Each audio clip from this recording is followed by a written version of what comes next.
Welcome to Hidden Sparks. I am your host, Ambassador Jake Epelle. We live in a world where people encounter all kinds of people, where religion has become the opium of the society. Many people believe that they cannot actually fight for God. Other people tolerate other people's faith, and some will not. Religious bigotry has become the order of the day. Is there a way we can deal with this? How do we marry several faiths? And I'm not postulating for global religious unity, you may say. But however, I also believe that people should be free to practice their faith and to relate to whatever God they please to.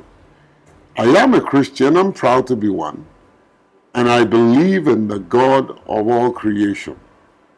And I've seen His power work in my life. I'm going to take you on a journey to a gentleman that I met a few years ago, simply known as Pastor Clems. Has an interesting missionary ministry, and his missionary ministry has taken him into Boko Haram, ISIS, and how he survived is a miracle. He has gone to places that many people will go to and end up in jail and die. I'm sure you would like to meet Pastor Clems as we delve into his journey, what he's done to ignite change, and what he can do to influence the present day generation. Come with me, let's meet Pastor Clems. Thank you. Welcome to Hidden Sparks, sir. Thank you, sir. Interesting. You heard my introduction, and somehow I would say, well, in the course of this program, you're going to validate some of the things that I said. But let's start with where you are coming from. You know, I like to know, who is Pastor Clems? All right. Okay, Pastor Clems is, maybe we should take out the pastor for now. Clems, Aigbe Josiah, he hails from Edo State, born to a family of about 15 children. My dad was in the military. My mom passed when I was just 2 years old, so I didn't really know her. So growing up in a family where you have to grow up with a stepmom, that really set me apart because I was the last of my mom before she passed. And so what that did was, I was like a loner all through. But that being alone actually set me apart because it set me on a journey of life that I did not know was preparing me for what I do today. Because I became very stubborn, maybe because of my rebellious acts, seeking attention that nobody was giving me and all of that. So I literally, my dad withdrew me from school when I was in Form 3. Why did he do that? Because of my stubbornness. Oh, wow. So that your stubbornness made him stop your education as a punishment. Exactly. Okay. So he wanted me to go and learn a trade. So I learned the trade. What he wanted me to do was to go and learn electrical wiring. Wow. Which I did within 3 months. It was supposed to be a train for 3 years, but I did it in 3 months. So left and went to Benin to just sort out myself. So it was on this. So I literally became a street kid. But on the streets, I sat for my WAEC, passed my WAEC, gained admission into the university. What, excuse me, what do you mean street kids? You were thrown out of the house, you left the house. I left the house. And you began to live in the street, homeless? Yes. Pastor Clems, homeless? Yes. How did that change your life? Or did he change you to become a worse person or a better person? Maybe because I wanted to prove my parents wrong, my dad wrong, and all those who thought, okay, I wouldn't have a life and all of that. So I determined to just live a different kind of life, even at that young age. I was just about 13 as at the time. That's interesting. No, I don't mean to stop you. You're going to continue this story because I'm interested. Your dad, you left the house. Did your father look for you? That was because he did not even know. Because what he did was he sent me to the village. Why did he send you to the village? Because you were stubborn. I was stubborn, and I had an uncle who was a headmaster. So he felt, and all my siblings, all my elder brothers had grown up with him. But in my own case, when I got in there, I had written that when I get to Form 3, I will leave the house. I will leave them. So when I got to Form 3, I actually left. So I think that was why my dad actually withdrew me from school. So when he did that and said I should go and learn a trade, no problem. I learned the trade. It helped me on the long run. I learned the trade. When I went to Benin, there was this training outfit then that trained thugs for politicians. So I joined, but I was too small. So they said I should be cleaning the floor and all of that. So I did. I was cleaning the floor, but I was learning their art. Now the act of thuggery. They were training in karate and all of that. So I was so an individual yes had cornered a couple of young and youthful people. Exactly. And his job was to train them to become thugs. Political thugs. Exactly. Wow. Okay, so as a matter of fact, that person later became a governor in Benin State. I don't want to mention names. So, wow. Yeah. So what I did was I just started reading books and all of that. But what I did, maybe my intelligence, I don't know, but something just guided me into, that's what led me into the world of martial arts. So they were just practicing karate just for thuggery and all of that, but I wanted it as a profession. It literally became my religion. Yeah, so by the time I got into the university, Oh, wait, Pastor Clems. Yeah. You left the house, became a street kid. Yeah. Your dad, by this time, they didn't know where they didn't know where you were. But then being a street kid, you were able to go to school. Yes.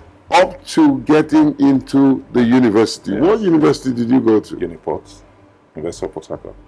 That's my state. Yes.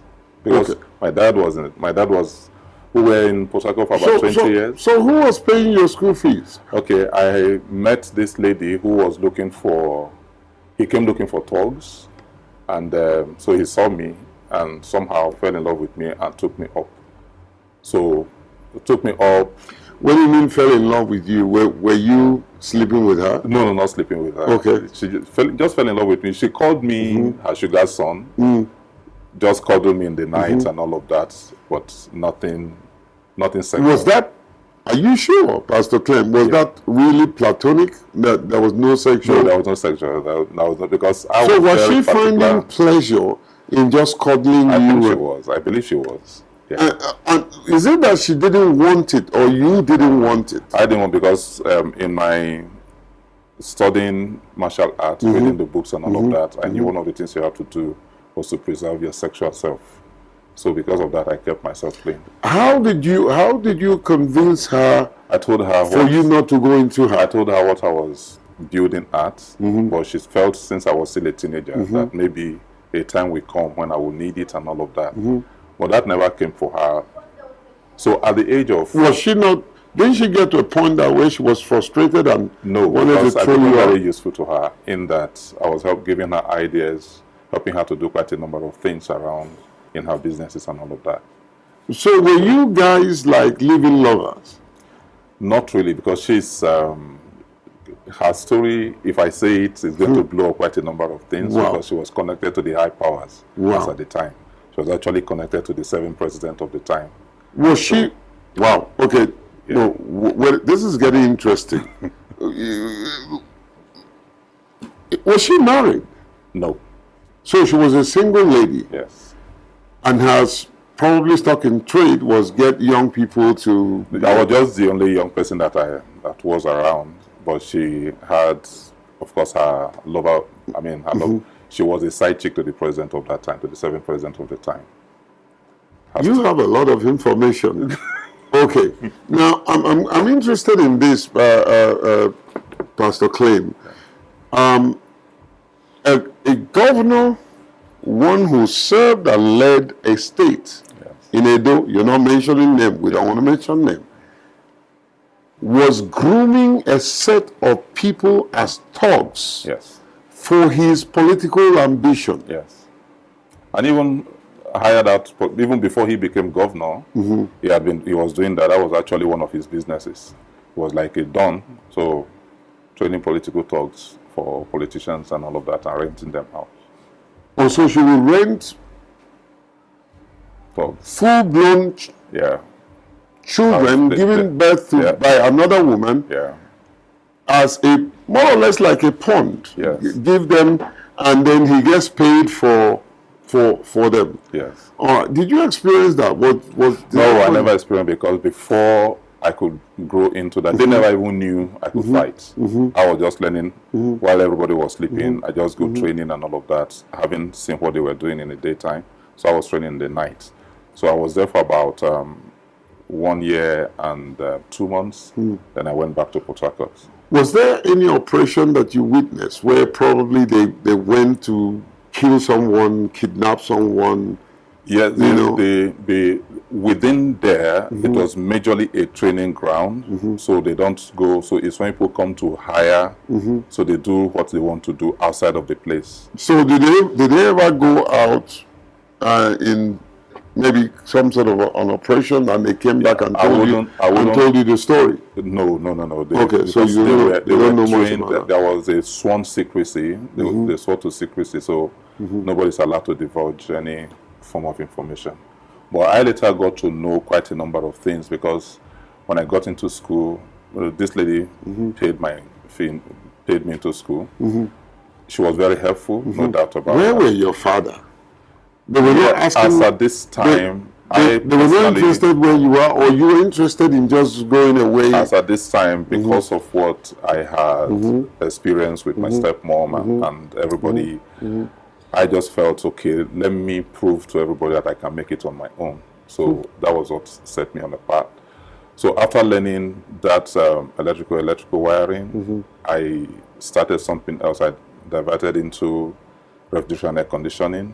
Then while on the streets, I went to area market. So where they were making, where they were making shoes. So I would just sit there. I'm good in just looking at things, and I'll learn. So I learned shoemaking. I learned leather works generally. Then I met a German who I just told him, I said, look, I know about leather works. I said, but I don't want to produce the kind of shoes that they produce in Aba. I want to produce something quality. Can you advise me on the best leather we can think about in the world? So he said, okay, that Italy has the best soles. Brazil has the best leather because of the softness. So I talked to him. So when he came back, he went on a voyage, came back, and helped me with my first set of, my first few yards of Brazilian leather and Italian soles. Then also, I told him that there is a particular gum that I made a research for, that when you use that gum, it's actually better than when you sew, because I saw them sewing a lot and all of that. And after and the kind of gum they were using, after a few weeks or months, it pulls off. I didn't want that. So when I produced my first shoes, 2 weeks after I started visiting that shop, I produced my first shoes. When the owner of the shop saw the shoes I made, just gathering scraps from a workshop, he had to beat up all his boys who had been there for 3 years. So, and I never asked questions. He would just say, oh, he need hammer. I'll quickly go and get the hammer. I'll give it to him, but I was learning. So that was how I learned shoemaking, learned leather work. So I became the advert for my own products. So Well, I'll make my shoes, I'll make my belts, I'll make my bags and all of that. So people see my bag and my shoes.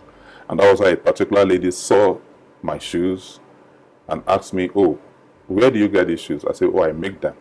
So what she started doing was, now this is where it gets interesting, and I believe people should learn from this. She will buy up all my shoes. Every month she will come buy up all my shoes, then take them out, go and label them as imported. What do you mean take them out? I don't know, maybe she takes them out of the country, wherever she takes them to. I know, I can validate that,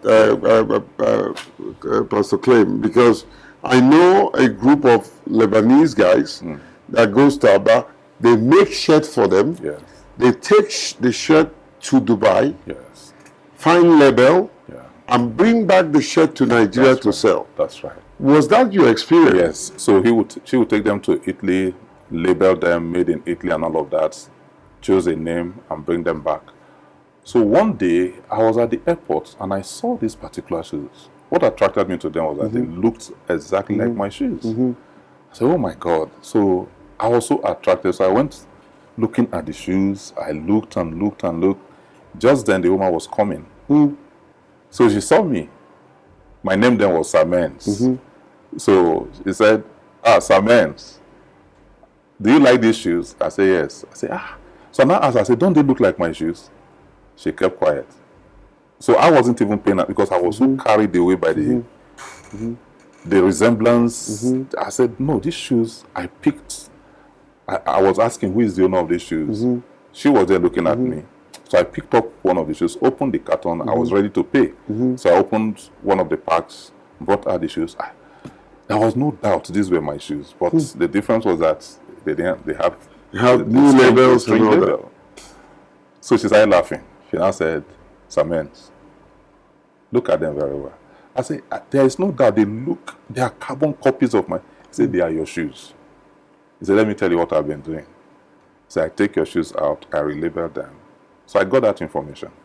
So what I did, the next time she came, she saw that I had sent to China because by this time I was already, my story is quite long, but let's see. I was already an initiate of the Shaolin Temple in China. So what I did was I made some contact in China. So they helped me get a mold.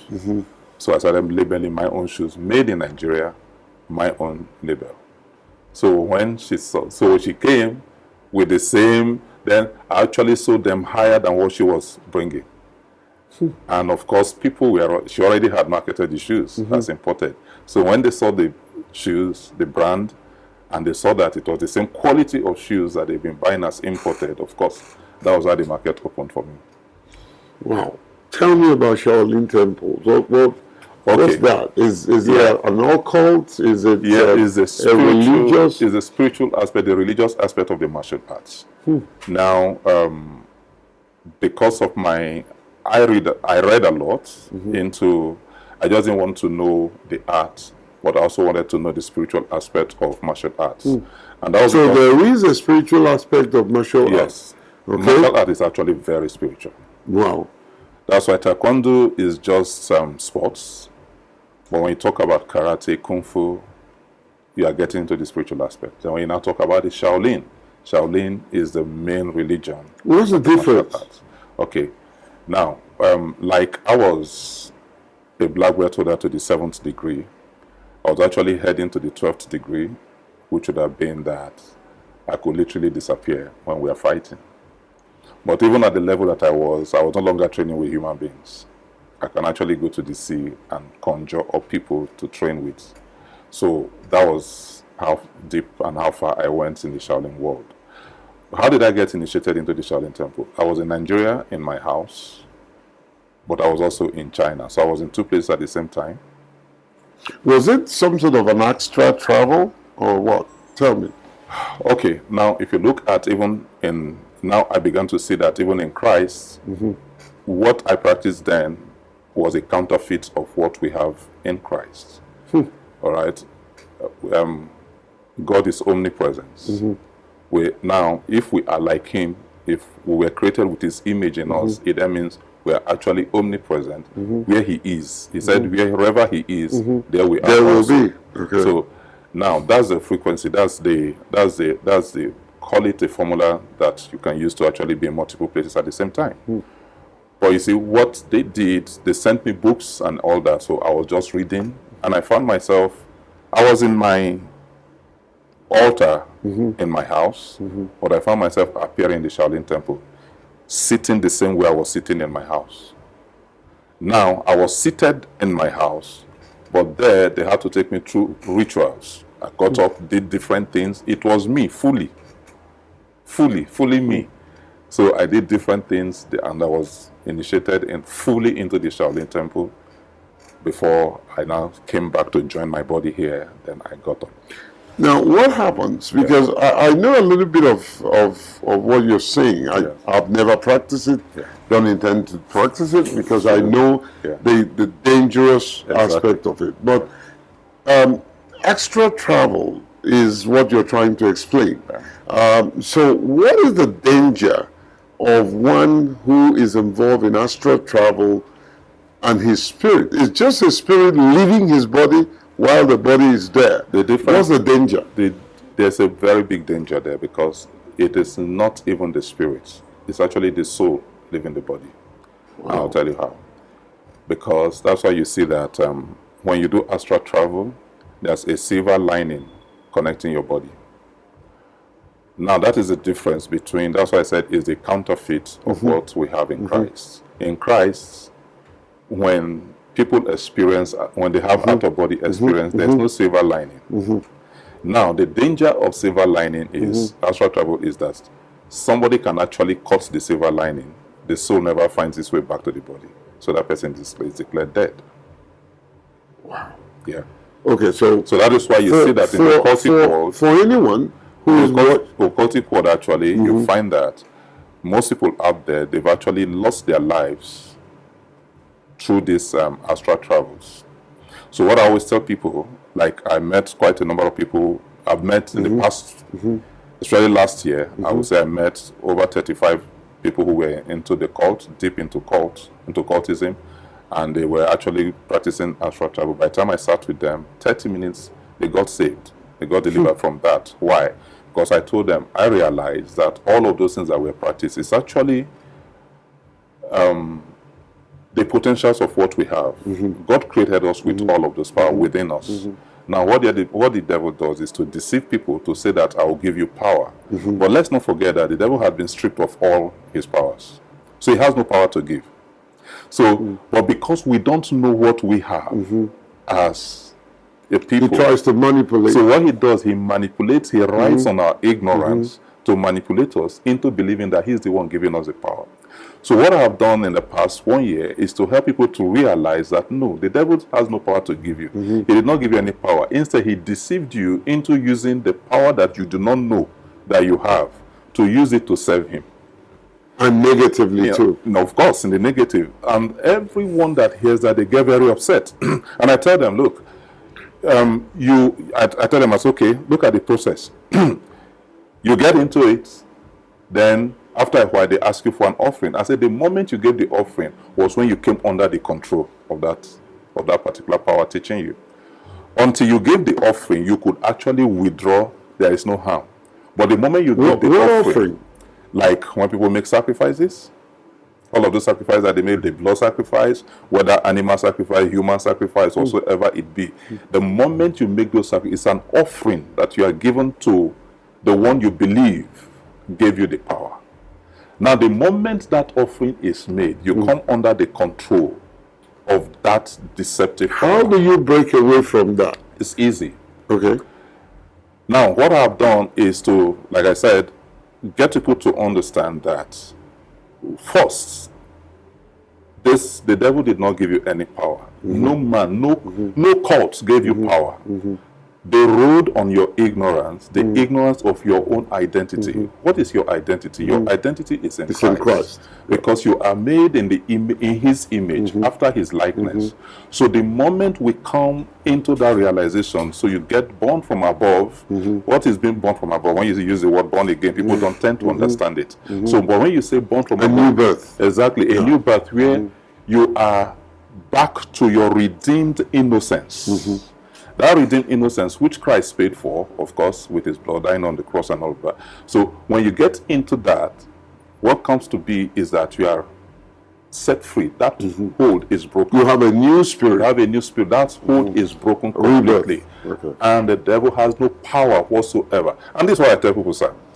I tell them this. I said, most of them, they are afraid that if they go, that all the things they have benefited, that they, in my estate, there are people who have come out of this, they did not lose anything. Because I told them, the devil did not give them to you. God actually did. God gave them to you because it's God that gives the power to make wealth. Pastor Clems, I still want you to explain the concept of silver lining. Okay. There's someone who is watching you right now, and what is he talking about? What's the silver lining? Okay, the silver lining is, you'll see it actually in Ecclesiastes. Now, it talks about the silver lining. Now, that silver lining is what connects the soul to the body when the man is not saved. But the saved man is born of the Spirit. Okay. So he has no silver lining. He has no silver lining. And that is why you see that it is the soul, the spirit, and the body becoming one in Christ. That's why we are seated with him in heavenly places, far above powers and principalities. But you see, what astral travel does is to try to explore what the spirit man is already enjoying.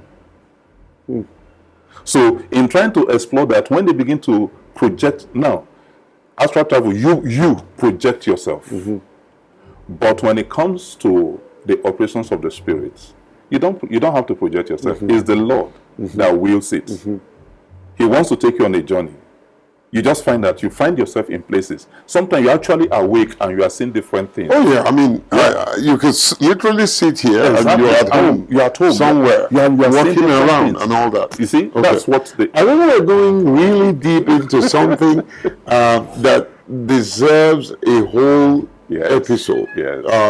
And we can talk about the spirit man and all that. I can identify with some of the things you've said, because that's the difference between human being, especially those who are in Christ, and animal. That's right. Animal doesn't have spirit. That's right. Animal have soul. So, and that's why you talk about the connection of the silver lining. But Pastor Chris, this is a whole new level of spiritism, talking about the spiritual and how it operates. But I'm more interested, and I'm interested in that, but I'm much more interested in your encounter with ISIS, with Boko Haram.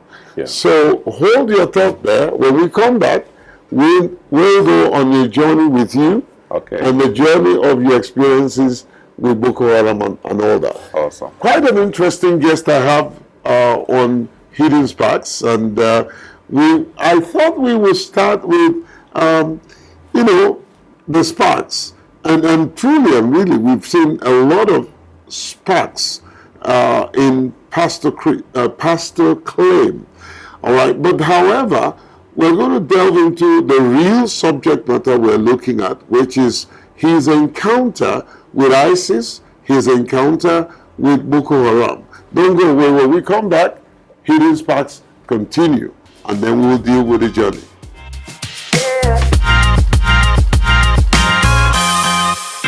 Hello, welcome back to Hidden Sparks. Interesting guests, intriguing story, excellent outcome, fantastic knowledge. You will learn a lot as we go back to Pastor Clems and begin to delve into his experience with ISIS, Boko Haram, and how this man ended up in Iran of all places. Let's meet again Pastor Clems. Pastor Clems. Good to be back. Wow, what a story. But let's go deeper. In the wall of ISIS, Boko Haram, where did you start? What was your first encounter? Did you encounter Boko Haram before you encountered ISIS? Okay. Tell us your story. Okay, my journey into the mission field started. The missionary came to our church in 1998, and then he was talking about his encounter with The Muslim world. With a The Islamic world. marabou. Okay. That he was inside a cab and the marabou entered and everybody in the cab slept off. What's a marabou? There's it's like an Islamic warlock. An Islamic sorcerer. Yeah. So when he said that, I was in the congregation. I was upset. I felt, no, how can you, a believer, be in a cab and the power of darkness comes in and you sleep off? Now the tradition is that when you are inside the cab and these guys, they get into the cab because they don't know where, they don't want people to know where they are going. Everybody sleeps off apart from the driver until they alive from the vehicle, then people wake up. So I didn't like the story at all. So now I was asking the person by my side, I said, did I hear him right?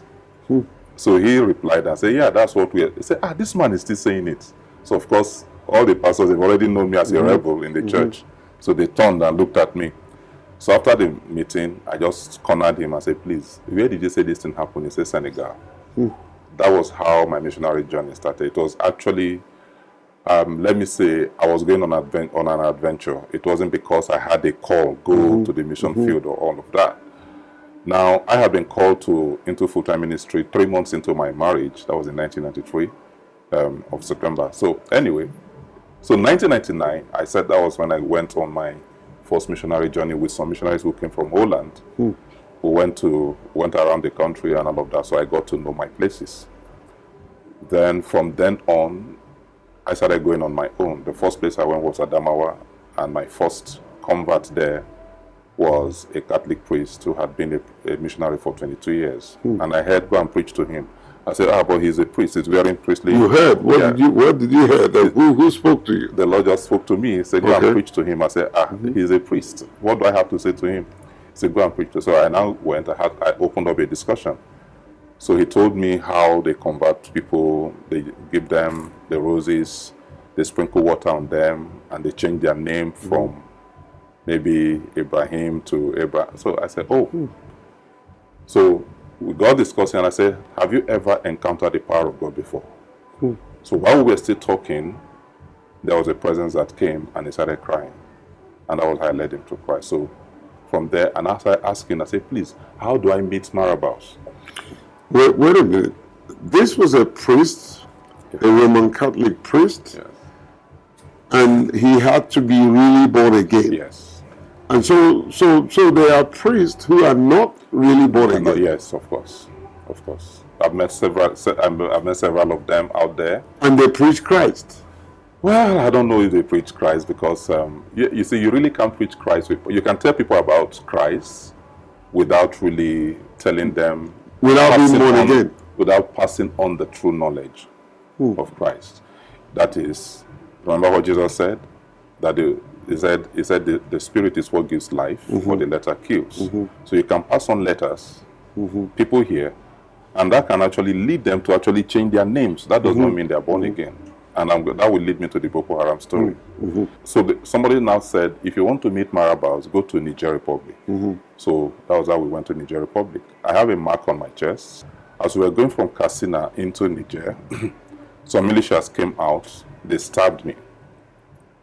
When they stabbed me... On your chest? Yes. The mark is still there. So they stabbed me, and the Lord, I heard clearly, turn right. So I turned right. He said, walk to the leaf, to that tree, and pluck the leaf, squeeze it, and place it there. So I did. As soon as I did, the blood stopped. Then I pulled out the dagger. Wait a minute. They stabbed you, yes, and left the dagger. Left the dagger. The dagger is usually very poisonous. Pastor Clems, yes. You know what we're going to do? Is it possible for you to open and show the... Yes. Because we want people to really believe us.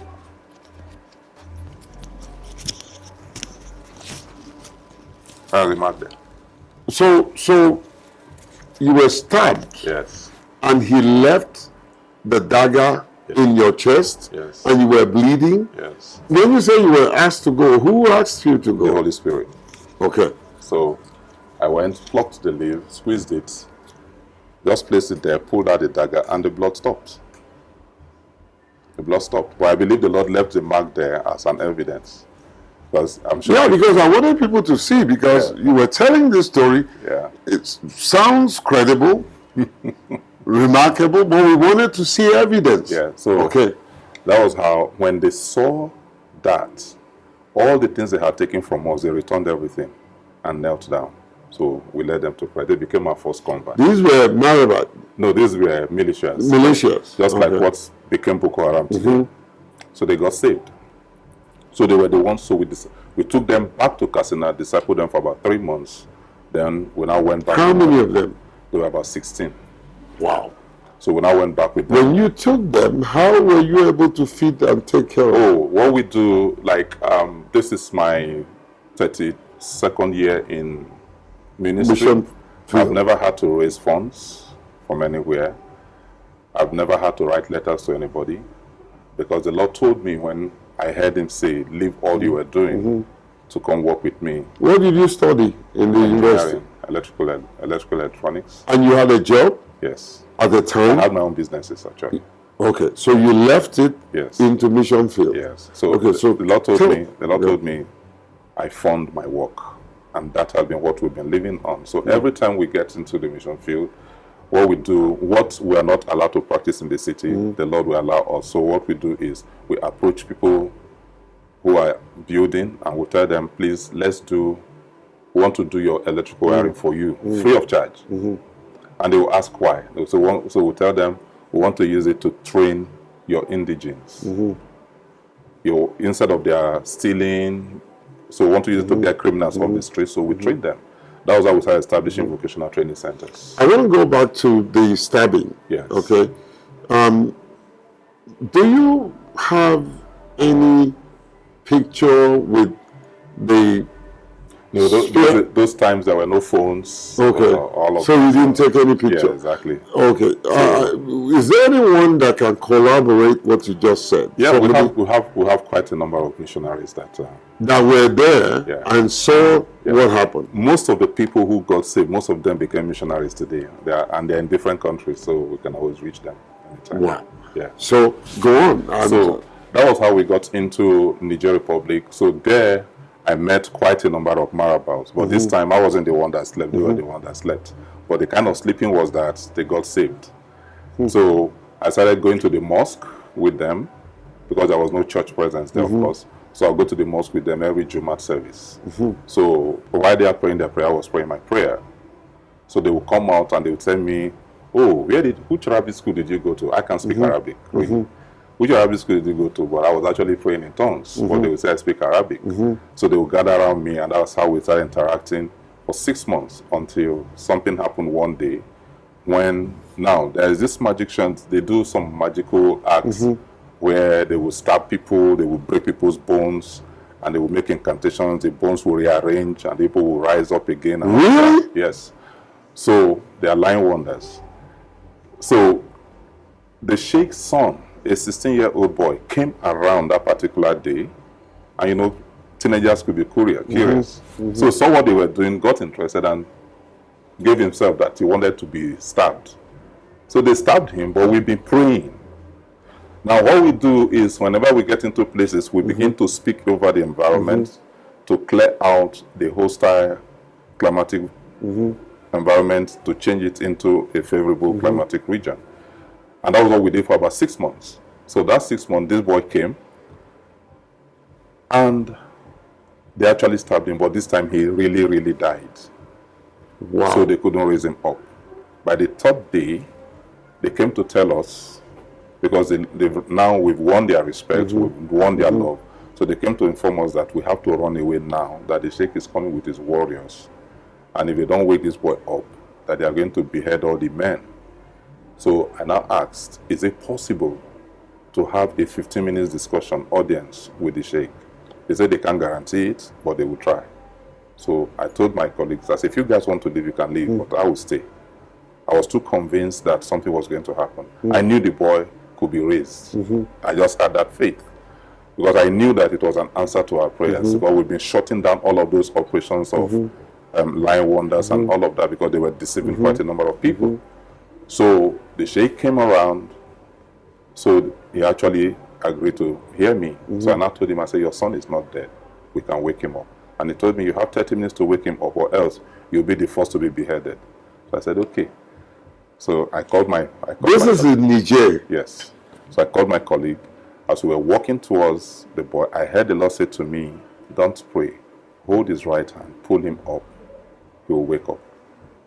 Say, ask your colleague to hold his left hand. And that was all we did. As soon as we held the boy's hands and we pulled him up, the boy got up, sneezed.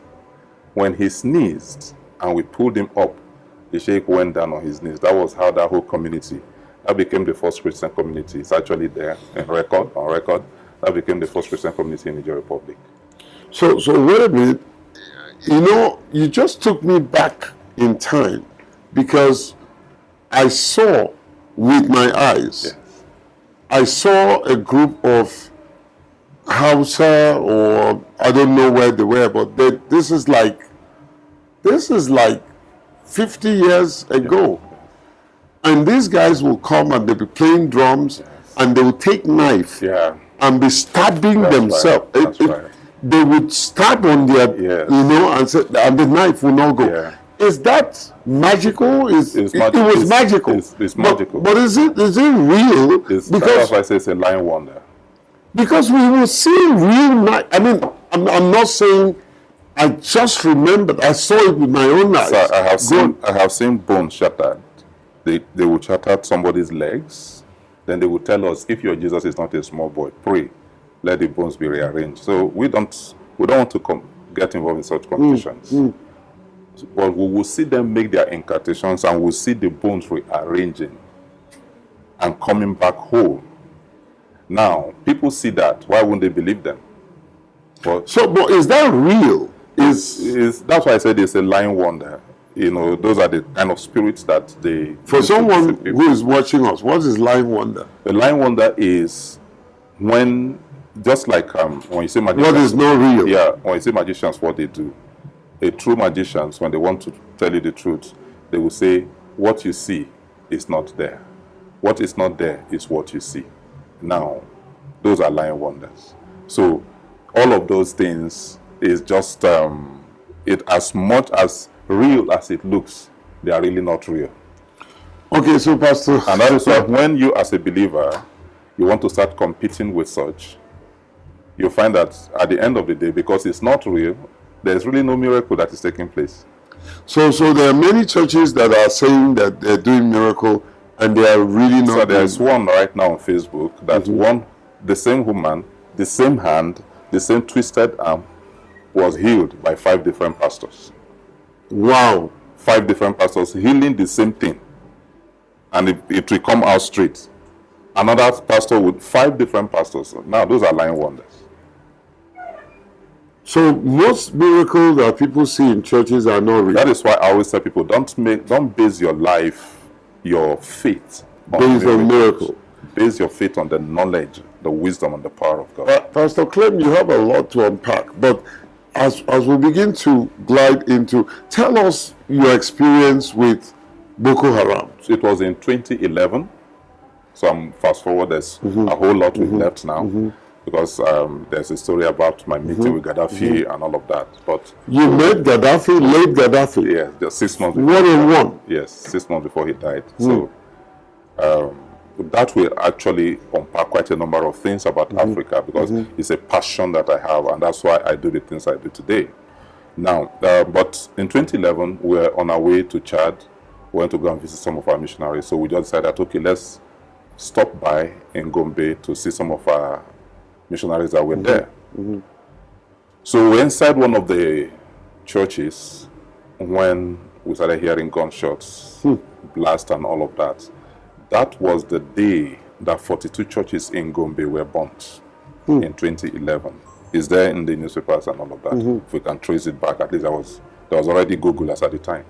So 42 churches were burned that day. One of the churches that was blasted was the church that we were in. But somehow, I heard the Lord say to me, don't leave the church. So I told the pastor and the wife, stay with us. But because their son was outside, they ran out. They never made it back. Wow. They were killed. The wife, the man, and the son, they were killed. So it was only their daughter. She's now married. We had to train her through school. She's now married. Now, so the rest of us, they came, took us captive. So they drove us for about 5 hours into the night. We went into a particular forest. We don't know the forest. So we got there. First day, second day, the third day. Some of them, I think they went to raid others in another place, so they came back. So one of them just came and said, spoke in Arabic, but somehow I got the interpretation. He was asking, why are they still keeping us alive? So he asked the question 3 times, so I raised my hand. When I raised my hand, he looked at me, he ignored me. He said it, so I now spoke out. I said, oh, they can't give you the answer. So when I spoke out, he got upset and told one of them to slap me. So as that one raised up his hand to slap me, I just said to the hand, I said, hand, you have ears, you won't come down. So the man started struggling with his hand up there. Wow. So as he was struggling with his hand, the man looked at me. Then he now asked, okay, why are you people still alive and all of that? And I told him, I said, oh, that was the statement you made today earlier on. So I told him, I said, oh, we are dead men. I said, the living don't kill the dead. It's the dead that kills the living. So he said, is that right? I said, yes. It's okay. That he's going to teach me a lesson. He said, since you are dead, let me confirm it very well. So he requested for a rifle, cocked it, pointed at me, shot at me. The gun would not go off. He shot into the air, the gun went off. He did that 4 times. The gun did not go off as he pointed at me, but the gun will go off when it's pointed. Now this is getting interesting, Pastor Clem. You know, what you're saying, are there people that we can bring on this show that will testify? Is there anyone that had that experience with you? That there 2 of them are, because after that particular experience, some of my colleagues, they told me they were not going with me again, and I'll tell you why. That was because after they pointed the gun at them also, nothing happened, and there were 200 other people who were in the camp that day. They pointed at them, it also did not go off. So they now asked, who are you? So that's when we now introduced. I told them, if we introduce ourselves, you can't remain standing. I said, because we are the sons of the Most High God, the one who was, the one who is, the one who is to come, the one who created the raw material that were used to create the weapons that we are using. That is why those weapons cannot fashion against us, because our righteousness is of the Lord. We are establishing His righteousness, so these things do not fashion against us. By the time we made that introduction, they were all on the floor. When they left us that night, 6 of them came, they got saved. Okay, when they left us, my colleagues now say, Pastor Clems, this is our opportunity we have to. I told them, I said, listen, if you live here, you die. If you stay here, you live. I said, I believe God has given us people for food. I said, I'm not living here empty-handed. So just to cut the story short, that particular experience led to the conversion of 78 of the Boko Haram members, who we use as our missionaries in their own countries now. So if you want collaboration... Are you still in touch? Yes. If you want collaboration, I can actually get you in touch with at least 5 of them. Wow. Okay. Now, that was your experience with Boko Haram. How did you go to Iran? All right. Okay, so in 2010, we began to pray for, not Iran, it was Iraq. Iraq. We also did, the things we did in Iraq, is what spread into Iran that has led to the explosion that is happening in Iran today. Now, so we started praying for Iraq from 2010. Because those my friends, when we came out of that experience, they all said they are not doing it again. So they all left, went back to business. So some of them are in the US, some of them are in South Africa, some are in the US and different places. So, but I continued anyway because I know what the Lord had called me to do. And every time the Lord sent me to a place, I'll just ask me a question. I say, Lord, after this, what is the next assignment? If He shows me another assignment, I know that I will go and come back. That's my only guarantee. So, we started praying for that. For 6 years, we were praying for Iraq. 2016, now I said something happened in my encounter with Gaddafi in Libya. That would be a story for another day, but because we are jumping straight to the Iraqi story. But we have an underground church in Libya. So when ISIS was introduced to Libya by a particular nation, when ISIS was introduced to Libya, about 6 of them got converted and joined that underground church. So that was in 2012. Mm-hmm. We discipled them till 2016.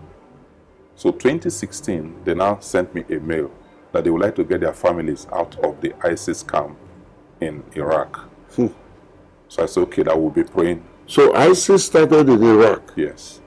It actually started in Iran, but they now had their headquarters in Levant, Iraq. Yeah. So how did you meet the late Gaddafi? If we go there, it will take us off. Just give me one statement. How did you meet? Okay, I was in 2010. I was to go. I needed to go to Libya for a particular missions work. So I had to join the board of a particular company who just got a contract with ConocoPhillips in Iraq. So I now went as the vice president of this particular company to supervise the projects. So that was I got into Iraq. But from Chad, I met Gaddafi's nephew, who now said, "Oh, I'll take you to my uncle." So I got there, introduced me to the uncle. The uncle asked me what I came to do. So I said, "Oh, I came to supervise ConocoPhillips' job." So we sat.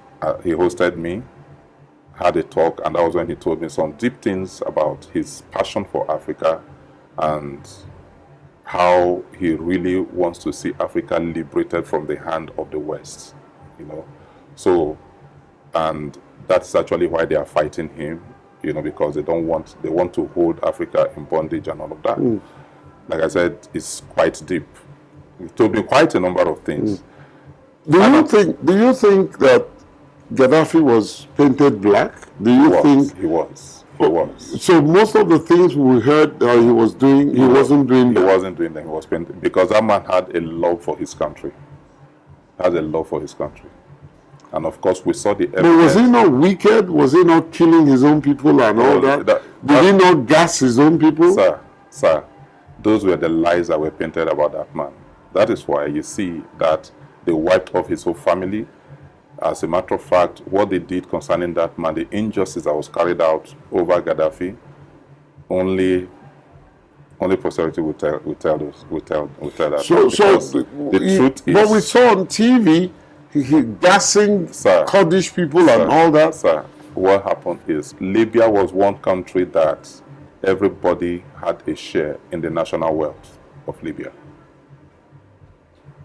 I know that by their law, which they never allowed to go out, they painted it, they twisted everything, was such that as soon as a child is born, as soon as the child is born and it is registered in the registry about that child, $1 million dirham is paid into the child's account. Wow. Yeah. The gold reserve in Libya is something that they are still fighting over today because they never touched the gold reserve. It was only the oil. They had a strong gold reserve. Look at the car they were about to launch that year that they killed him. It was going to be one of the best cars in the world. Fully Libyan made. They had already contracted, which was supposed to take off in 2011, they had already contracted for the Sheikh of Dubai to come and replicate Dubai in Libya. Would you describe him as your hero?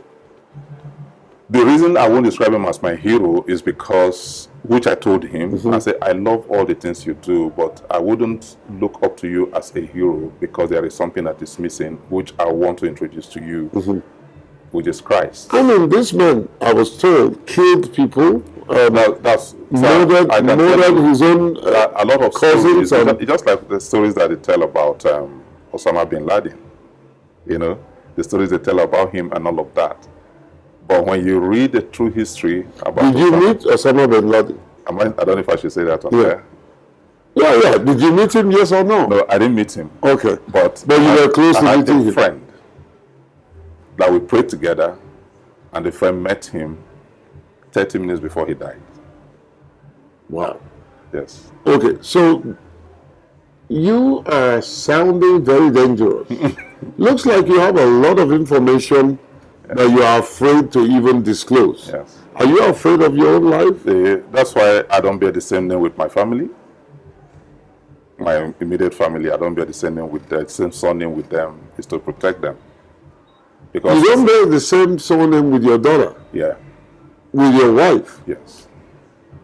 That's sounding interesting. Yeah. So, did you ever meet ISIS? Yes. And you met the leadership? Yes. And we are discipling over 385,000 ISIS members today. To today? Yeah. Wow. And the evidence you can see on Google, in Iran today, we have over 28 million believers in Iran, but you won't see a church building. The reason is we have a strategy of discipling people on the ground without, the reason is what they look for is church. But you see, okay, I can say this because it's already in the public space. In Iran today, over 50,000 mosques have been shut down out of the 75,000 mosques. You can actually Google it, it's there. Why? Because they stopped going to the mosque. Everybody's converting to Christianity.